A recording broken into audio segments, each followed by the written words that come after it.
Choose your struggle. If I ask you, what do you want out of life? And you say something like, I want to be happy and have a great family and a job I like. Your response is so common and expected that it doesn't really mean anything. Everybody enjoys what feels good. Everyone wants to live a carefree, happy, and easy life. To fall in love and have amazing sex and relationships. To look perfect and make money and be popular and well respected and admired and a total baller to the point that people part like the Red Sea when they see you walk into the room. Everybody wants that. It's easy to want that. A more interesting question, a question that most people never consider is, what pain do you want in your life? What are you willing to struggle for? Because that seems to be the greater determinant of how our lives turn out.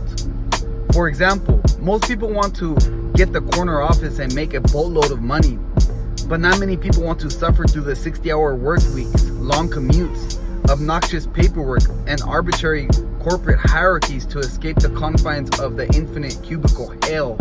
Most people want to have great sex and an awesome relationship, but not everyone is willing to go through the tough conversations, the awkward silences, the hurt feelings, and the emotional psychodrama to get there. And so they settle. They settle and wonder, what if? For years and years until the question morphs from what if into what else. And then when the lawyers go home and the alimony check is in the mail, they say, what for? If not for their lowered standards and expectations 20 years prior, then what for? Because happiness requires struggle. It grows from problems. Joy doesn't just sprout out of the ground like daisies and rainbows. Real, serious, lifelong fulfillment and meaning have to be earned through the choosing and managing of our struggles. Whether you suffer from anxiety or loneliness or obsessive compulsive disorder or a dickhead boss who ruins half of your walking hours every day, the solution lies in the acceptance and active engagement of that negative experience, not the avoidance of it, not the salvation from it.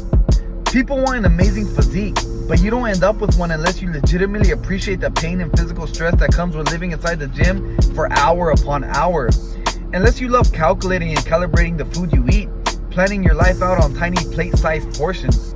People want to start their own business, but you don't end up a successful entrepreneur unless you find a way to appreciate the risk, the uncertainty, the repeated failures, the insane hours devoted to something that may earn absolutely nothing. People want a partner, a spouse, but you don't end up attracting someone amazing without appreciating the emotional turbulence that comes with weathering rejections, building the sexual tension that never gets released, and staring blankly at a phone that never rings. It's part of the game of love. You can't win if you don't play.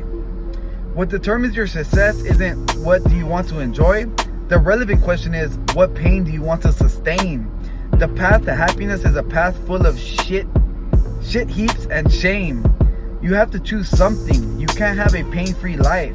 It can't be all roses and unicorns all the time. Pleasure is an easy question, and pretty much all of us have a similar answer.